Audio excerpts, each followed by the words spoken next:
You mentioned earlier that the bandits, the terrorists, needs convincing.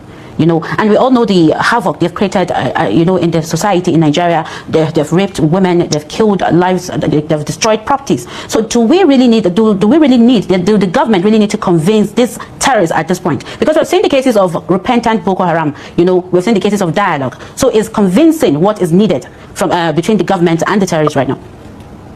Okay, sorry, please to cut you. You see, the former governor of Bauchi State, Yuguda, was able also to go with the government delegation into the bush, and they met more than 5,000 bandits. They were all complaining. Those who have lost their parents, those who have lost their brethren, those from our hostility too.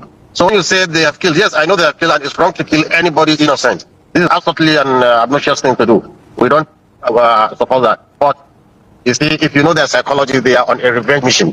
Everybody knows the herdsmen, especially the flying herdsmen. They don't just attack people. We have been living with them for centuries. They don't attack people without any cause. So what I think government needs to do is to really bring them up together in a unison and in a holistic form, so that there is peace, and they are ready for that. Because if you call them for peace, they come. It's unlike the others, like IPOB. IPOB, the government has been trying to dialogue with them. They still refuse. They are still behind creating a separate state. They're secessionists. Besides being terrorists, they're secessionists. Well, these people are not secessionists. They want peace. They call for it. In fact, they even invited a lot of media. I think Daily Trust is high time it really goes into the bush and have, although they did it before, and the former government prevented it from airing it on air. So why is government afraid of listening to these people? They just want to demonize them and give reasons to come in and divide us and cause mayhem in Nigeria and divide the tribes, like what is happening in Sudan now. Where have we been getting it wrong as a nation? Why are we still having this conversation even after many years and several efforts?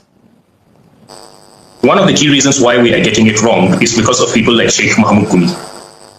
In a clear case of a war, because he's talking about bloodshed, there has been bloodshed. Nigeria has been a theater of war for almost 2 decades. Possibly it is not affecting him directly because most of the casualties, most of the mass murders is that of Christians.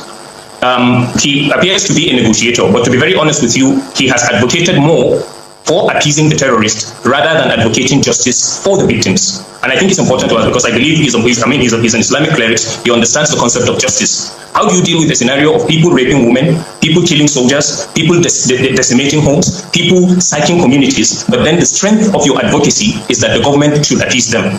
Where in the Cold War, in the history of any war, whether guerrilla warfare, whether military warfare, have you ever found a situation where there is an active bloodshed going on, and then you believe that appeasing the criminals that are carrying out these genocidal attacks and infusing them into the military will help? From the very beginning, when the notion of amnesty, de-radicalization and integration began,